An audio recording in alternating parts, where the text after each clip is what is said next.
pasti sudah tidak asing lagi dengan yang namanya Nyi Roro Kidul.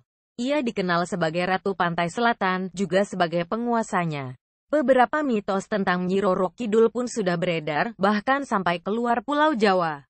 Oleh karena itu sudah tak asing lagi pula jika Pantai Selatan Pulau Jawa memiliki cerita mistik dan memiliki beberapa hal yang menjadi pantangan untuk dilakukan ketika siapapun berkunjung ke sana. Apabila ada beberapa orang yang berani melanggar pantangan-pantangan tersebut, akibatnya dapat mendatangkan hal-hal yang tidak diinginkan. Maka dari itu, tempat yang berkaitan dengan legenda Nyi Roro Kidul sangat dijaga dengan baik oleh mereka, yakni orang-orang yang sungguh-sungguh percaya dan yakin akan mitos-mitosnya tersebut. 1. Pantai Parangtritis. Pantai ini sudah tidak asing lagi bagi masyarakat Jawa, terutama bagi masyarakat Yogyakarta dan sekitarnya. Dari dulu, pantai ini dikenal sebagai tempat tinggal dari Nyi Roro Kidul. Mitos yang berlaku di pantai ini adalah dilarang menggunakan pakaian berwarna hijau saat sedang berkunjung dan bermain-main di pantai ini. Mereka percaya bagi pengunjung yang menggunakan pakaian berwarna hijau akan dijadikan pengikutnya. Ada juga yang percaya bahwa bagi mereka yang melanggar, akan menghilang secara tiba-tiba dan sulit untuk ditemukan kembali. Adanya kepercayaan tersebut membuat penduduk sangat menghormati Nyi Ratu. Bahkan setiap malam 1 Suro, diadakan upacara adat di Pantai Parangtritis ini untuk persembahan sesajen yang kemudian dilepas ke laut dari penduduk sekitar, atau bahkan pengunjung yang ikut menyaksikan prosesinya. 2. Hotel Ina Samudra. Kamar 308. Hotel Ina Samudra merupakan sebuah hotel berbintang yang berada di Sukabumi, Jawa Barat. Hotel ini dekat Pelabuhan Ratu, yang membuatnya semakin dipercaya memiliki kaitan dengan Nyi Roro Kidul beserta kerajaannya yang konon katanya berada di bawah laut. Di hotel ini, terdapat satu kamar yang diistimewakan. Kamar itu adalah kamar 308, di mana di dalamnya terdapat barang-barang seperti kamar yang lain. Namun yang membedakan adalah nuansa dan aroma dupa yang semerbak serta sesajen-sesajen yang berada di sekitar lukisan Nyi Roro Kidul yang berasal dari pengunjung. Selain itu, di kamar 308 tersebut nuansanya serba hijau. Mulai dari tempat tidur serta bantal dan gulingnya, gorden, dinding, taplak meja, vas bunga, dan sebagainya. Warna hijau dipilih karena dipercaya merupakan warna favorit dari Nyi Roro Kidul. Fasilitas di dalamnya juga dilengkapi, di mana tujuannya untuk menyenangkan Nyi Ratu. Untuk masuk ke dalam ruangan ini, mereka wajib untuk mengucapkan salam sebagai bentuk hormat mereka kepada Nyi Ratu. Juga tidak boleh mengucapkan kata-kata kotor. Pengunjung juga tidak boleh ramai atau membuat gaduh dengan sesama pengunjung. Dan dilarang masuk bagi pengunjung perempuan yang sedang haid. Kamar 308 ini tidak disewakan untuk menginap, tetapi hanya digunakan sebagai tempat untuk semedi bagi pengunjung. Walaupun waktu yang diizinkan tidak lebih dari 1 jam. Pengunjung biasanya datang dengan membawa sesaji dan juga memberi uang sukarela.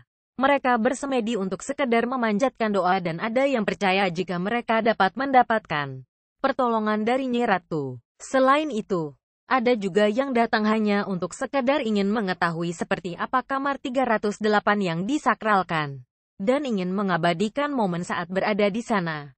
3. Keraton Surakarta. Keraton Surakarta terletak di pusat kota Solo, Jawa Tengah. Sebelumnya, keraton ini dinamakan Keraton Kartasura yang telah porak-poranda akibat adanya geger pecinan tahun 1743. Keraton ini didirikan kembali menjadi Keraton Surakarta oleh Susuhunan Pakubuwana II sebagai pengganti Keraton Kartasura pada tahun 1744. Di Keraton Surakarta ini terdapat sebuah tempat yang dinamakan Panggung Sangga Buwana, di mana tempat tersebut dipercaya sebagai tempat bertemunya Sultan Surakarta dengan Nyi Roro Kidul. Mitos tersebut telah beredar dan dipercaya oleh masyarakat sekitar, bahkan oleh para pengunjung yang datang. Di halaman kompleks utama keraton tersebut, kita wajib untuk melepas alas kaki saat melewatinya, karena di sana ada pasir yang memenuhi pelataran halaman kompleks yang konon katanya dibawa langsung dari pantai selatan. Pihak keraton dan masyarakat sekitar biasanya mengadakan pementasan tari bedaya Lambang Sari dan tari bedaya Semang yang rutin diselenggarakan untuk menghormati dan memperingati Sang Ratu Pantai Selatan. 4. Keraton Yogyakarta. Keraton Yogyakarta terletak di daerah istimewa Yogyakarta dan didirikan oleh Sultan Hamengkubuwono I pada tahun 1755. Di lingkungan Keraton Yogyakarta, terdapat sebuah bangunan yang dinamakan Sumur Gumuling. Sumur ini dipercaya sebagai tempat bertemunya Sultan dengan Nyi Roro Kidul. Keraton Yogyakarta juga mengadakan pementasan tari yang sakral seperti Keraton Surakarta, yakni Tari Bedoyo Ketawang. Tarian tersebut diselenggarakan 1 kali dalam setahun. Saat peringatan Hari Penobatan bagi para raja, penarinya berjumlah 9 dan mengenakan pakaian pengantin tradisional adat Jawa. Tarian ini dianggap sakral karena mitosnya. Saat tarian ini dipagelarkan, akan ada penari ke-10 yang muncul secara gaib dan terlihat berbeda dari yang lain karena berkilauan, yang mana dianggap sebagai kehadiran dari Nyi Roro Kidul. 5. Karangkursi. Karangkursi merupakan sebuah karang yang terletak di Pulau Merah, Banyuwangi, Jawa Timur. Sebenarnya tempat ini juga pantai yang dinamakan Pantai Parangkursi dan letaknya sangat dekat dengan Pantai Pulau Merah, tepatnya di sebelah timur. Dinamakan Parangkursi karena di pantai ini terdapat sebuah karang-karang yang berukuran kurang lebih 15-20 meter. Dan jika dilihat dari kejauhan, bentuk karang-karang tersebut menyerupai sebuah kursi besar. Menurut mitos yang berkembang di tengah masyarakat, Karangkursi ini menjadi tempat di mana Nyi Roro Kidul muncul ke dunia nyata dari tempat alamnya.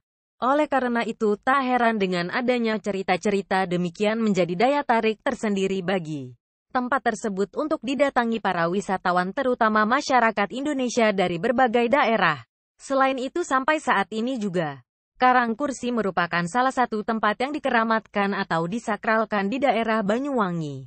6. Vihara Namhai Kwan Seimpusa. Pantai Loji Sukabumi. Vihara Namhai Kwan Seimpusa terletak di kawasan pesisir Pantai Loji, di antara Desa Cibutun Citaringgul dan Desa Kertajaya Loji, Kecamatan Simpenan, Sukabumi, Jawa Barat. Ada yang serba unik dari vihara yang belum banyak dikenal orang ini. Vihara yang sering disebut sebagai Vihara Dewi Kwan Im ini rupanya didirikan oleh wanita asal Thailand bernama Anotai Kamonwatin atau sering disebut juga Mama Airin Shah, dan pembuatan vihara ini pun konon berdasarkan petunjuk atau wangsit yang diberikan seseorang melalui mimpi Mama Airin. Ajaib, tempat itu adalah pesisir pantai Pelabuhan Ratu. Di tanah yang agak berbukit dengan udara bersih, vihara itu kemudian didirikan. Vihara ini merupakan salah satu vihara dengan fasilitas peribadatan terlengkap di Indonesia. Ada Dewa-Dewi Bumi, Julehut, Dewi Kwan Im, Padepokan Eyang Sema, Padepokan Prabu Siliwangi, Buddha Four Face, dan satu lagi yang mengherankan. Di sini juga ada Padepokan khusus si Ratu Pantai Selatan. Menurut cerita yang beredar di sekitar vihara, Nyi Roro Kidul mempunyai silsilah keluarga dengan kerajaan Thailand. Konon si wanita penguasa Pantai Selatan itu merupakan putri dari Raja Thailand keempat. Itu sebabnya lukisan si Ratu Pantai Selatan ini nampak disandingkan dengan foto Raja dan Ratu Thailand. Tak hanya dengan bumbu-bumbu misteri, vihara ini juga nampak menarik dengan lanskap yang tersaji di sekitarnya. Ornamen vihara yang berwarna khas membuat tempat peribadatan ini makin terlihat eksotik. Sahabat aneh di dunia, benar atau tidaknya cerita mengenai adanya Nyi Roro Kidul yang menjadi penguasa Pantai Selatan? Tetap dipercaya adanya hal-hal yang dilakukan oleh masyarakat sekitar pantai untuk menghormati Nyi Roro Kidul ini adalah dengan melakukan ritual dan memberi sesaji yang dipersembahkan kepada Nyi Roro Kidul. Karena selama ini ia dipercaya telah menjaga Pantai Selatan dan memberi keselamatan, serta membantu para nelayan dalam hal penghasilan. Beberapa orang yang mempercayai keberadaan Ratu Pantai Selatan ini sangat menghargai dan berusaha untuk berhati-hati saat berada di pantai, agar terhindar dari hukuman-hukumannya, seperti misalnya mengenakan pakaian berwarna hijau yang dipercaya akan menjadi sasaran Nyi Roro Kidul untuk dijadikan pengikutnya, dan juga menjaga dalam setiap tingkah laku dan perkataan yang diucapkan.